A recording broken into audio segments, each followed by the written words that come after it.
All right, my friends, listen. Today we are jamming about psychedelics and spiritual growth. Um, I am going to keep this one brief because, interestingly enough, I am guiding the current adventure mastermind today. And I want to be able to get to them at the top of the hour. And they're very close to me. So I'm just going to teach you what I can in this time and then hop off and then cruise on over to my people. Okay? All right, so listen, psychedelics and spiritual practice. So many people think that they're contradictory, right? We have lumped psychedelics in both scientifically and in terms of scheduled drugs, right, into the same categories like heroin and even cocaine has a lower uh, scheduling by the DA than or FDA than psychedelics. Okay. So it's important for us to remember that there's a lot of politics and a lot of cultural information and messaging that we get about psychedelics. And I would say, like in particular with Buddhist practice, um, there seems to be more open discussion about the potential for psychedelics with spiritual growth. And I wanted to talk a little bit about that and about some of the debates around that. The podcast on this that's dropping tomorrow is a long one because there's so much, and I couldn't even cover everything, right? But I did want to acknowledge that for some people, the words psychedelic and spiritual practice are contradictory, as if one is a false experience and one is the true experience. So there are kind of some different schools of thought. Like some of the first generation Buddhist teachers in the United States and in Europe have come from their own psychedelic experiences. And those same people, like today, some of them even say, like, they don't mix psychedelics and Buddhist practice. And then there are others who say it's great. So this is a debate, right? And debate is a long tradition within Buddhism, right? There's been a long history and belief in questioning, talking about things, debating them, checking to see what's true for you. And if you find it's beneficial, then great. And if you don't, then go ahead and leave it. So I want to encourage us as we enter into this discussion to come from a place of compassion and a place of loving kindness, right? Because as with many things, things are not just black and white, right? There's a lot of context involved and whatnot. So I'll do what I can to lay the foundation, but I really want you to drop into the podcast tomorrow, okay? That goes into a lot more detail about this. So a lot of what may arise around the debate, particularly in Buddhist spiritual practice, is the fifth precept. So, precepts are ethical guidelines, okay? And the intention of the precepts really was to create a mind state that was conducive to spiritual practice and did not harm others, right? So, no lying, no killing, no stealing, no harming through sexual misconduct. Those seem pretty straightforward. The fifth, when we translate it from Pali, the original text, says, I will not consume liquors that lead to heedlessness and carelessness, to that effect. It very specifically, it's the only one that's like explained, right? The rest are like makes sense, but it explains it and it gives a very specific thing, liquors, and not any plant medicines or anything like that. And then over time, some traditions interpret precepts very literally, especially in early Buddhism, like you don't lie under any circumstance. It's always bad.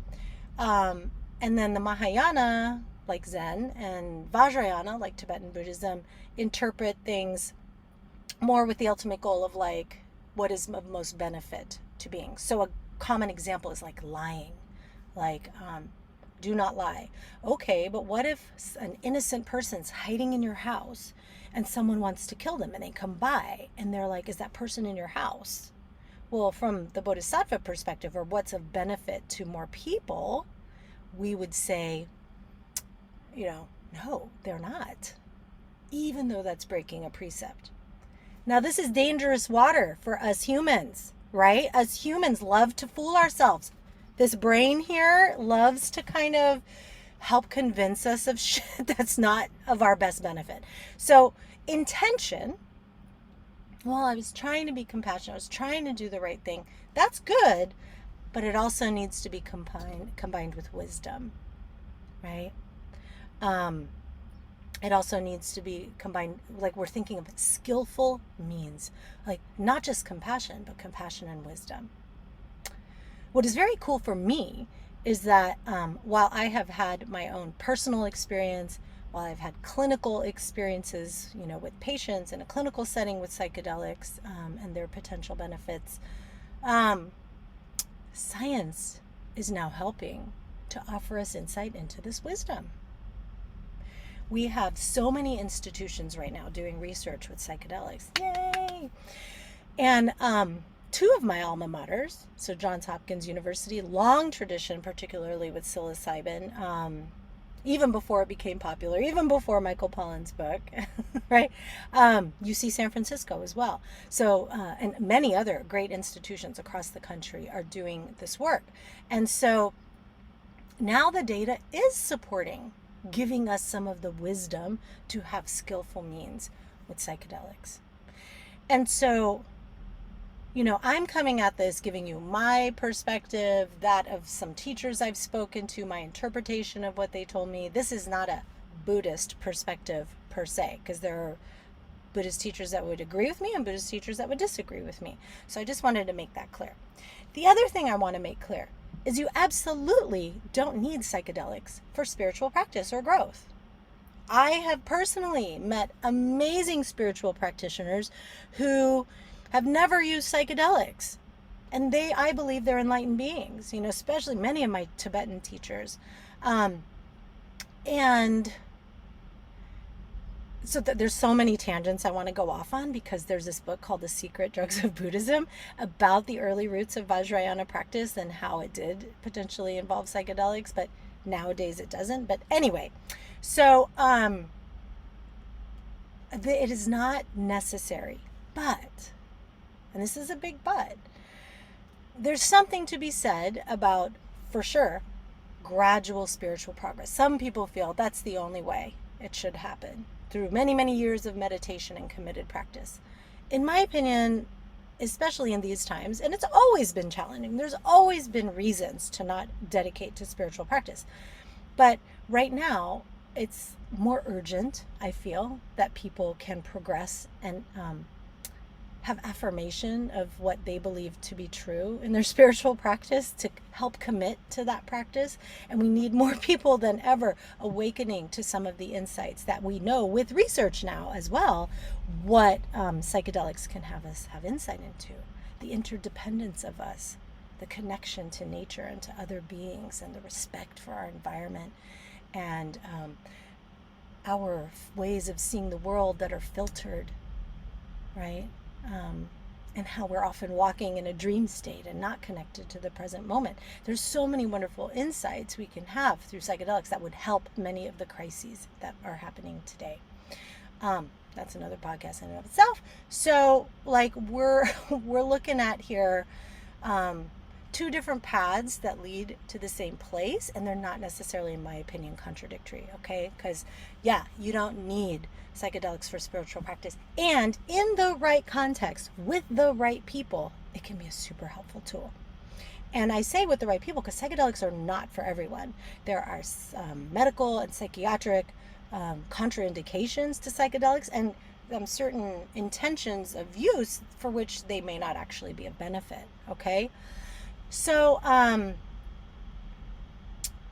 right, so when we are looking at the precepts, we can ask, do we have the wisdom now to make a decision?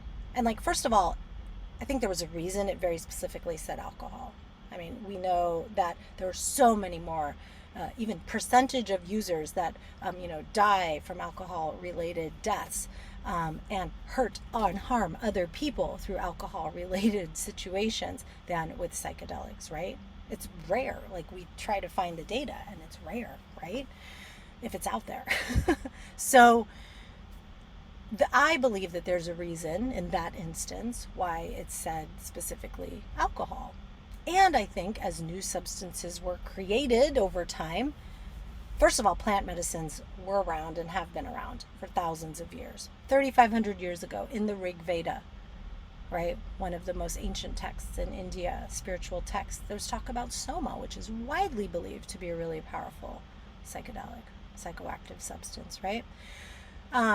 We can apply this wisdom, right? We can say, okay, what is the compassionate, is there potential for compassionate use, potential benefit for beings? And what does the data show us? Not just in our own personal experience, which is very valuable, which for me has been very validating of the potential for psychedelics and spiritual practice, but also for the science giving us the wisdom as well, right? So there are a wide group of Buddhist practitioners who have used psychedelics or who currently use psychedelics. Like Tricycle Magazine, which is a really well-respected Buddhist periodical, did a survey, and it was like near 90% were practitioners of Buddhism, like actively engaging in practice. And let me look up it here. Yeah, so 89% said they were engaged in Buddhist practice, which is a high percentage, and 83% said they had taken psychedelics, right? 40% said their interest in Buddhism was sparked by psychedelics. And there's a split. More people feeling like it had a role in some way, like not as a path in and of itself, psychedelics, but as a benefit to either supporting spiritual practice or in engaging in initial interest, right? So I think it's almost 60% said psychedelics and Buddhism do mixed, whereas the other percentage said that they don't, in their opinion, right? And even with those, that differing opinion, like 71% believe psychedelics aren't a path, but they can provide a glimpse into reality to which Buddhist practice points. And this is what I have found true for my own personal experience.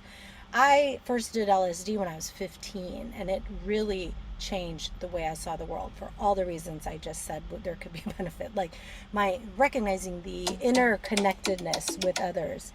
Oops, sorry about that. Recognizing the interconnectedness with others, right? A more meta perspective. Awareness that I wasn't always fully present, right? Even my bad trips gave me insight into my brain and how my mindset influences the way I experience the world. So many insights at such a young age that were really valuable, right? And then later, when I found Buddhism when I was 19, I was like, oh my gosh, this makes sense of all of those experiences I had. So it was a very powerful moment for me to discover a spiritual paradigm that fit my psychedelic experience, that for me affirmed truth and reality, right? Because, well, I want to mention another study before I close, because I think it's super important. So at Johns Hopkins in 2018, Roland Griffiths did a study along with other researchers to look at, in a group of people who didn't have a previous spiritual practice, because we know that psychedelics, particularly psilocybin, reliably leads to mystical experiences at a certain dose. Like, do the effects that we see from that endure after, right? Because so many times people go off on a plant medicine retreat, they come back, they're like, wow, it was so amazing, it changed my life, but then nothing really changes in their life, right? Then they want to go back and have another experience to have that amazing insight, but then again come back, and after time nothing changes.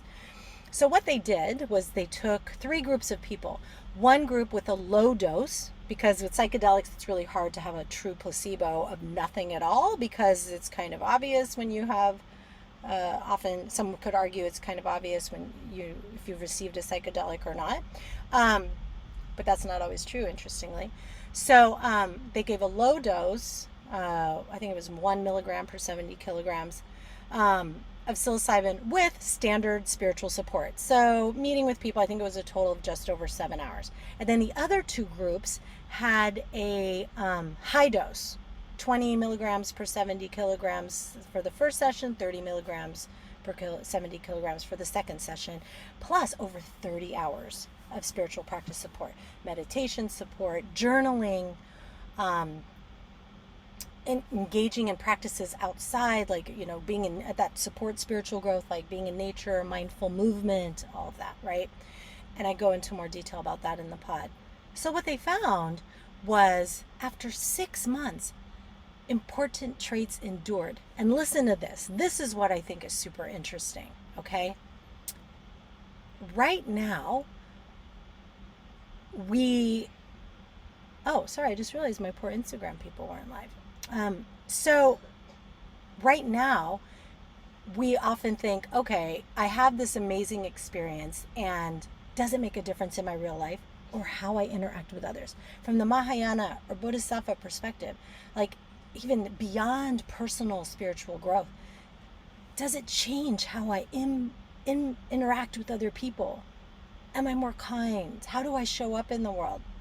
And one of the measures in this study was a community assessment. So people from that person's life gave feedback about, are they in fact changed from the experience 6 months after? So they gave a baseline and then later. And it's so fascinating because that showed large, significant changes. Okay? This is important shit. Like, I don't know if you've looked at the studies for other, mental health interventions or other spiritual practices, but it's pretty amazing that that intervention could endure. And, the study only went 6 months. We don't even know if it would endure even beyond that, right? It'd be great to do even a longer longitudinal study about that. But not just in perceived changes, but in how others perceive you and how you show up for them and how you walk in the world. So the take home that I want to give you from right now is like, yes, I do believe that in the right setting, with the right substance at the right dose, with the right skill set of a guide, with the right post-situational support, with integration, that we can have benefit. Yeah. And again, it's not for everyone, and it's not necessary for spiritual growth, but for certain people, it can be super important, right? For certain, like if we're looking at it from the helicopter ride up to see the view, it can help strengthen, I've seen, help strengthen commitment to the climb to get to the top of the mountain, which can be long and arduous, right? And that's important too, helping people stay committed to their practice, right? There's so much I want to share with you. I could literally jam on this for an hour, and I almost do on the podcast tomorrow for almost an hour. So I would love for you to check it out. And I'm going to be doing more podcasts on like the use with, personal growth and some of the issues around it too, right? Misuse, misinformation. Look, there's a big difference between intentional use and recreational use. Intentional use is what I'm talking about here. Entheogenic use, the use of the substance for spiritual progress, spiritual insights, right? And the one thing that psychedelics and Buddhism for sure have in common is to free the mind. So that's what I want to leave you with today. Whatever you choose, whatever you decide, what we're aiming for here is to free our mind so we can free our life and show up in the world more in integrity, more compassion, more loving kindness to others as well. Okay? All right, friends. I'm sending you so much love. Yeah, you are so welcome. Oh, love to you, Laura. Bye. I'm seeing if anybody typed in questions here. Oh, okay, Barb. Bye. Bye, Kim. Bye, Julie. Bye, Dayanira. Bye, Mackenzie. All right, I will see you all again. I'm going to go and have an amazing experience with my Adventure Masterminders. Ciao!